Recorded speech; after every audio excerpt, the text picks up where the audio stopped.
Hello everyone. Rock tunnelling quality index classification, इसे हम Q classification भी कहते हैं। This classification for determination of rock mass characteristics and tunnel support requirement.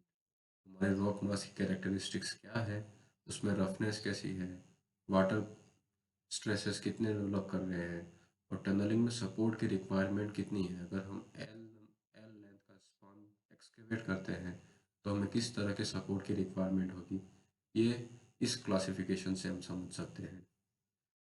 हमने इससे पिछली क्लास में आरएमआर क्लासिफिकेशन पढ़ा था, उससे ये बहुत ज़्यादा सिमिलर है। इसमें हमने फॉलोइंग पैरामीटर्स को यूज़ करते हैं, जैसे कि rock quality designation, joint set number, है ना, joint roughness number, alteration number, joint reduction stress factors, stress reduction factors. इन इन छह पैरामीटर्स को अलग अलग वेटेज में हम यूज़ करते हैं।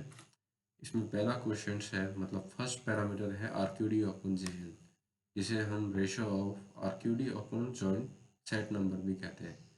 यह स्ट्रक्चर ऑफ रॉक मास को रिप्रेजेंट करता है। जैसे ही हमने आरएमआर क्लासिफिकेशन अलग अलग रीजन्स को या स्ट्रक्चरल रीजन्स में डिवाइड किया था, इसी तरह से हम मतलब आरक्यूडी और जॉइंट सेट नंबर्स की फ्रीक्वेंसी क्या है, कितने इंटेक्टनेस है, किस तरह के जॉइंट सेट्स है, उस हिसाब से हमने अलग अलग स्ट्रक्चरल रॉक मास में क्लासीफाई किया है।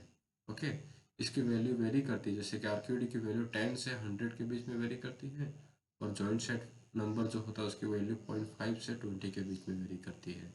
ओके, तो इसके हिसाब से हमारा फर्स्ट क्वेश्चन निकलता है।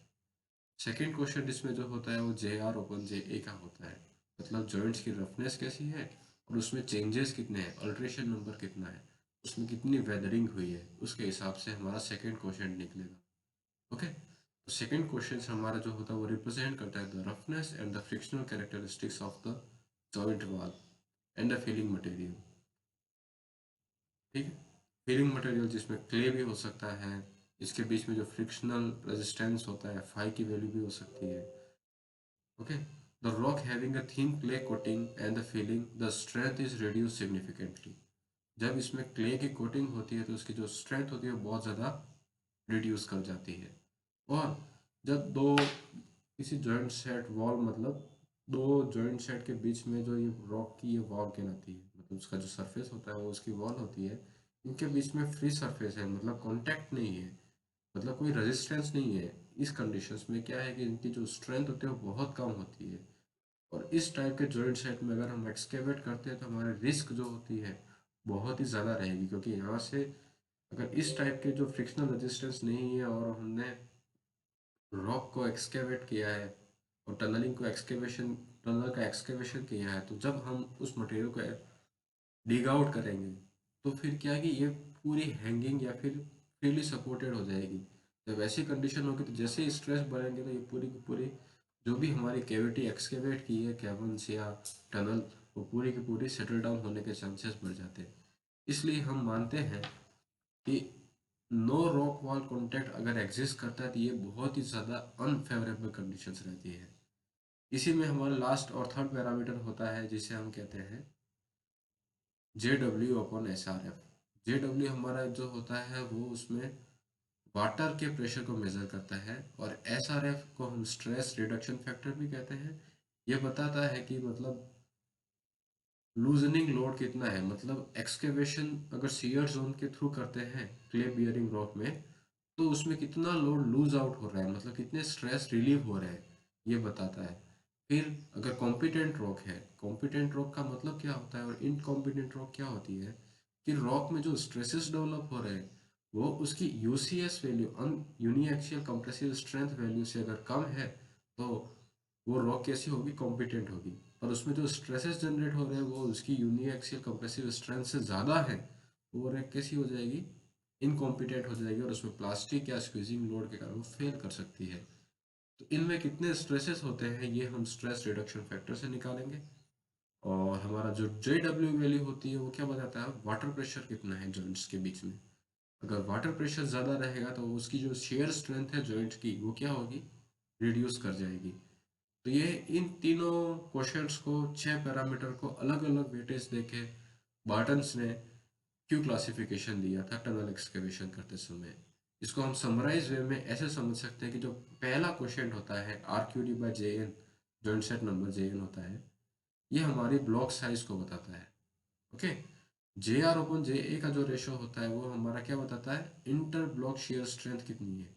अगर रॉक मास के बीच में अगर एक शेयर है, मतलब क्रैक्स या फिशर और डिसकंटिन्यूटी है, तो इसमें इस साइड वाला एक ब्लॉक हो गया, इधर का दूसरा ब्लॉक हो गया, इनके बीच में कितना शेयर स्ट्रेंथ है, इसकी रेजिस्टेंस कैपेसिटी कितनी है इस फ्रैक्चर के अगेंस्ट फ्रैक्चर में, ये हमारा सेकेंड पैरामीटर शो करेगा। और JW/SRF जो होता है वो क्या होता है कि उसकी एक्टिव स्ट्रेंथ को बताता है। ओके,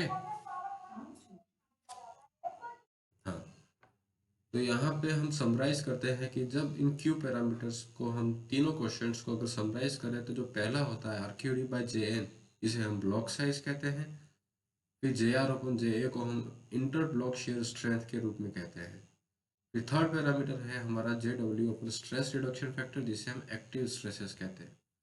एक्टिव स्ट्रेसेस का मतलब क्या है कि एक्सकेवेशन के कारण उस जॉइंट में वाटर कॉम्पिटेंट रॉक में स्ट्रेसेस का जो डिस्ट्रीब्यूशन होता है उसके कारण जो ओरिजिनल स्ट्रेसेस होंगे वो एक्सकेवेशन के बाद वो ना रह के कुछ कम हो जाएंगे।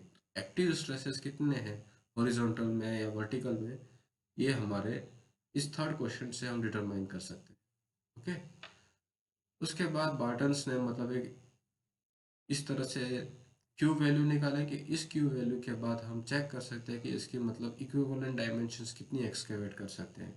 ओके, क्यू वैल्यू निकालने के बाद हम रॉक बोल्ट कितने प्रोवाइड कराने हैं, उसमें शॉर्ट क्रिटिंग और वायर मैश और स्टील सेट्स किस तरह से प्रोवाइड कराने हैं, ये हम फर्दर उसमें फाइंड आउट कर सकते हैं।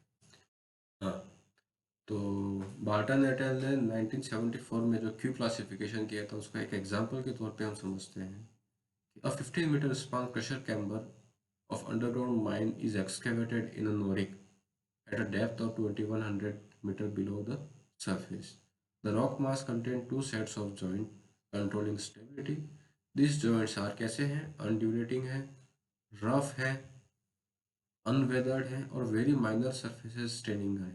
इसमें RQD की वैल्यू कितनी है, रेंजेस फ्रॉम 85% टू 95%। तो हम एवरेज वैल्यू कितनी ले लेंगे यहाँ पे 90। In the laboratory test of the core samples of intact rock gives an average uniaxial compressive strength of 170 MPa। हमारे पास UCS की वैल्यू कितनी है, 170 MPa है। The principal stresses directions are approximately, इसमें जो प्रिंसिपल स्ट्रेसेस का डायरेक्शन है वो अप्रोक्सीमेटली हम अज्यूम कर रहे हैं कैसे है, वर्टिकल और हॉरिजॉन्टल डायरेक्शन में। और हॉरिजॉन्टल प्रिंसिपल स्ट्रेसेस है वो 1.5 टाइम्स है principal stresses in vertical directions. The rock mass is locally damp, हमारी वाटर कंडीशन दे रखी है कैसी है, डैम्प है, but there is no water evidence of flowing water, यहाँ पे फ्लोइंग वाटर का कोई एविडेंस नहीं है। तब इसके हिसाब से जो उसने बॉयटन से टेबल दी है उसके हिसाब से हम सारे छः पैरामीटर्स की वैल्यू निकालेंगे। RQD की वैल्यू हम 90 अज्यूम कर लेते हैं।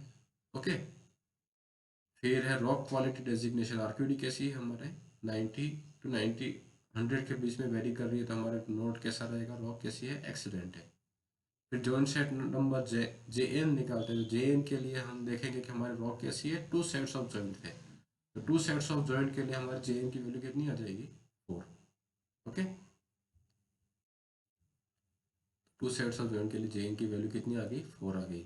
फिर जॉइंट रफनेस नंबर निकालेंगे JR में हमारा जो जॉइंट रफनेस थी वो कैसी थी, इरेगुलर थी, अनड्यूलेटिंग थी, तो उसके हिसाब से उसकी वैल्यू कितनी आ जाएगी, 3 आ जाएगी।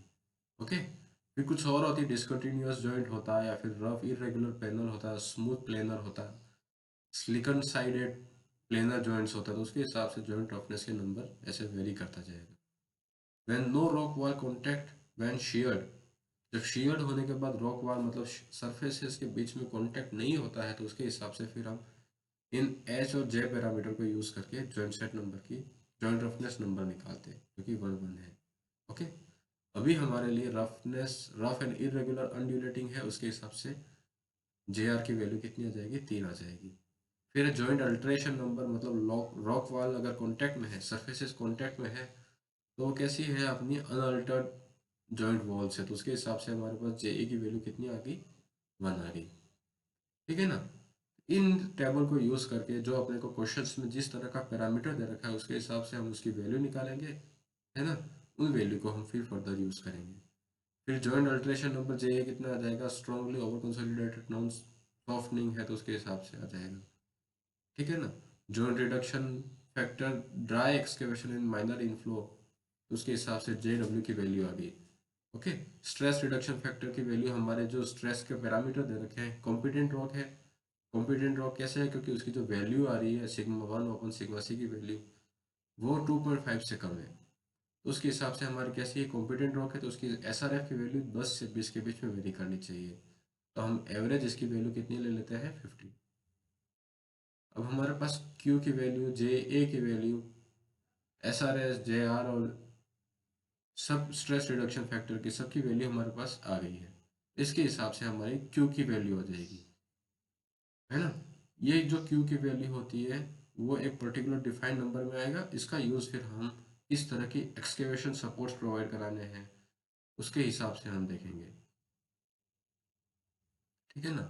इस तरह से हम क्यू की वैल्यू निकालते हैं। क्यू की वैल्यू आने के बाद फिर हम इन पैरामीटर्स, जैसे कि हमें सपोर्ट का स्पान कितना देना है, तो मैक्सिमम स्पान कितना रहेगा, 2 into excavation support ratio into Q की पावर 0.4।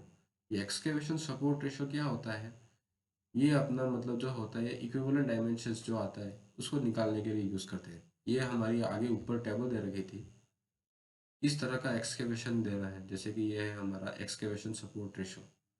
ये अलग अलग केसेस में एक्सकेवेशन कैटेगरी में इसकी वैल्यू अलग अलग रहती है। जैसे टेम्पररी माइनिंग ओपनिंग होती है तो उसके लिए ईएसआर की वैल्यू 3 से 5 के बीच में रहेगी।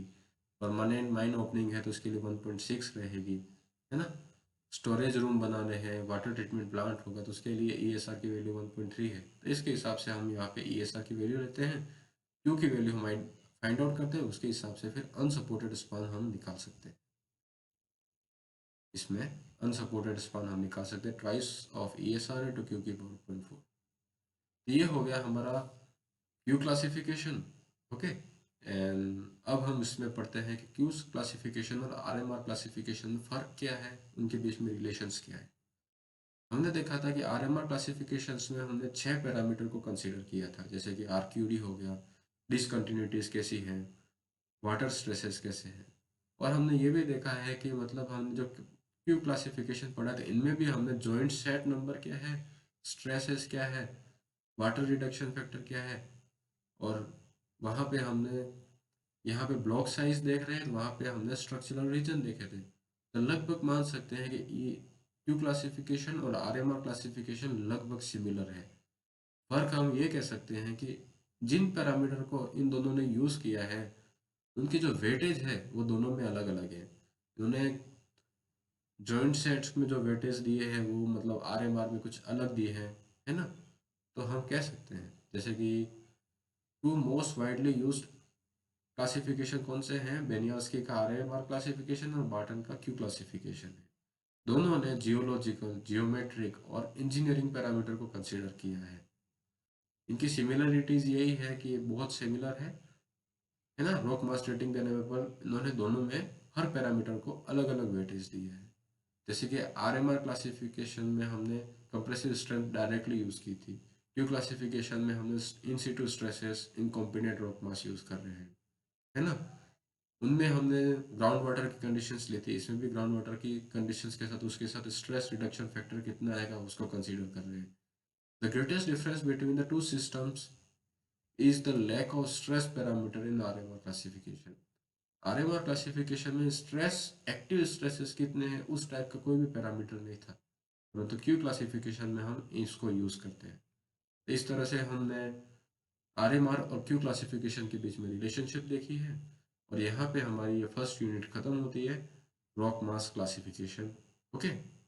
और अगली क्लास में हम नेक्स्ट यूनिट पढ़ेंगे जिसमें हम ये स्टडी करेंगे कि हमारे फील्ड टेस्ट कौन से हैं, लेबोरेटरी टेस्ट ऑफ रॉक कौन कौन से हैं।